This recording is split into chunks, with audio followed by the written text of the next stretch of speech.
Salut les amis, bienvenue sur cette nouvelle vidéo. Je suis Bristala et je vais me faire un plaisir de vous donner certaines informations que parfois vous faites semblant d'ignorer, qui vous créent des problèmes lorsque vous faites votre demande de visa à l'ambassade d'Italie. Cette vidéo est particulièrement pour ceux qui vont débuter d'ici quelques temps la constitution de leur dossier pour étudier en Italie. Chers amis, si vous voulez vraiment avoir le visa pour étudier en Italie, vous deviez éviter les faux documents. Pourquoi est-ce que je vous notifie cette information? Parce que lors de la dernière réunion, parce que je suis promoteur du centre de formation, avec les responsables de l'ambassade, ils ont fait part que les étudiants avaient l'habitude de remettre des faux documents. Souvent, c'est à cause des mauvais conseils, de la mauvaise compagnie. Certains étudiants qui sont conseillés par d'autres, qui ont peut-être eu à faire du faux dans le passé et qui ont été cloués. Et d'autres, c'est sur la gouvernance des mauvais conseils qu'ils reçoivent de certaines personnes qui se retrouvent souvent même en Italie ou bien en Europe, qui disent, bon, moi je connais la loi, vraiment, tu sais, je connais beaucoup de choses en ce qui concerne les études, tu n'as qu'à mettre ce document et ça va passer. Les amis, rien n'est plus important et plus agréable que lorsqu'on se retrouve face à un dossier qui n'a que des vrais documents. Si vous mettez un faux document, je vous rassure déjà, vous n'aurez pas le visa.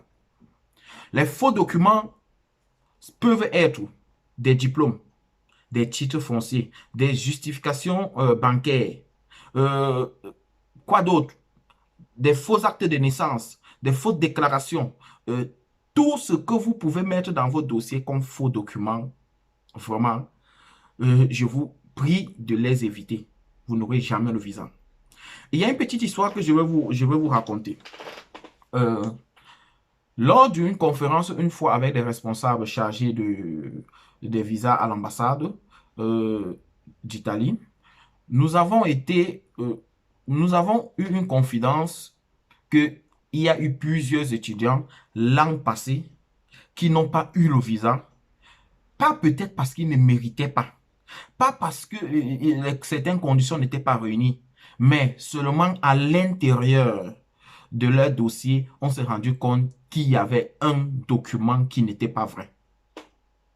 Je peux vous rassurer déjà, les ambassades contrôlent tous les documents que vous leur remettez, même si c'est un reçu.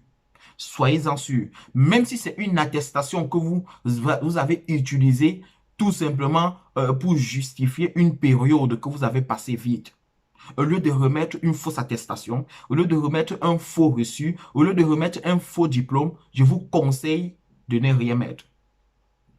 Ces Italiens également, parfois, voient votre dossier constitué et voient qu'il n'y a que des vrais documents. Même s'il y a un manquement, ils font des assises souvent pour dire celui-ci au moins n'a remis que des bons documents, n'a remis que des documents justes.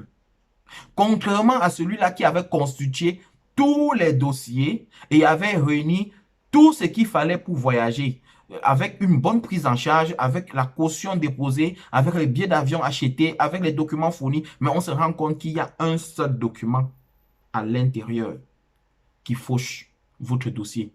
Je vous assure, les amis, vous n'aurez pas le visa. Et non seulement vous n'aurez pas le visa, ils vont vous figer, ils vont vous ficher. Et quand ils vont vous ficher, à chaque fois que vous allez revenir déposer les dossiers, je vous assure, ils vont vous bloquer. Ils vont vous bloquer jusqu'au jour où ils auront peut-être une compassion pour vous. Et généralement, nous savons que ceux qui veulent étudier n'ont généralement qu'une seule chance. Ils ont une seule chance parce que dans la famille, quand ça rate, on préfère donner généralement la chance à une autre personne. C'est pourquoi, les amis, vous n'avez qu'une seule chance dans la vie. Rappelez-vous, lorsqu'on se retrouve avec une chance, on fait tout pour la saisir. On fait tout pour éviter d'être vu en faux.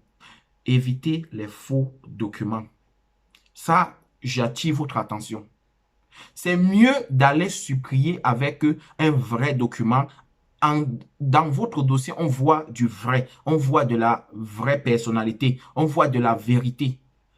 Et on peut vous délivrer le visa pour aller étudier. Si on ressent vraiment que vous avez tout simplement l'envie, l'ambition d'étudier et de réussir, ils peuvent vous donner le visa. Mais du moment où vous avez déjà un faux document, non. Certains parents sont généralement conseillés au quartier d'aller voir un notaire pour faire un faux titre foncier, pour faire une fausse reconnaissance de biens, pour se déclarer en faux ce qu'ils n'ont pas. Moi, je vous déconseille vraiment de ne pas le faire. J'ai vu des étudiants dont les parents n'avaient pas assez de moyens qui ont eu de visa. Tout simplement parce que dans ces dossiers, ils ont mis vraiment des dossiers justes. Ils ont dit vraiment, mon enfant veut aller étudier, je n'ai pratiquement rien. Dans leur dossier, ça se ressent. On a préféré leur donner le visa. J'ai vu par contre une fille qui avait l'an dernier, elle avait tous les justificatifs. Elle avait les contrats de bail. On a fait une estimation de leur bien à 80 millions de francs CFA. Mais elle n'a pas eu le visa. Il y a certaines personnes qui me suivent actuellement qui reconnaissent cette fille. Vraiment, tout simplement pour vous dire, ils ont vu que c'était du faux à l'intérieur. On préfère être juste. On préfère être clair et honnête et aller demander son visa. Généralement, je vais vous dire, ça passe.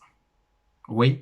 Donc, évitez tout faux document. Titre foncier faux, diplôme faux, attestation, des fausses, tout ce que vous pouvez vouloir mettre dans votre dossier qui est faux, je vous déconseille parce que vous n'aurez pas le visa. Et parfois, il y a des documents qui poussent les autorités italiennes à avertir d'autres ambassades, de telle sorte que si on vous refuse le visa ici, ils peuvent signaler dans d'autres ambassades pour que vous ne puissiez pas avoir le visa, souvent sur 1 an, 2 ans, 3 ans, 4 ans et même 5 ans. Et parfois, vous ignorez et c'est ce qui vous rattrape. Oui. Je vais revenir sur une autre vidéo sur le comportement des jeunes sur les réseaux sociaux qui font à ce qu'on leur refuse souvent le visa, mais ils ignorent cela. Je vais vous expliquer ça dans des prochaines vidéos pour que vous puissiez éviter cela pour vraiment avoir votre visa pour aller étudier dans une université en Italie, devenir cette personne que vous avez toujours voulu être pour pouvoir donner un coup de pouce à votre famille. Partagez cette vidéo avec celui ou celle que vous savez qui est en train de vouloir faire sa procédure et qui doit constituer des dossiers, des documents pour remettre pour la demande de visa. Il est très important, chers amis, votre avenir en vaut la peine.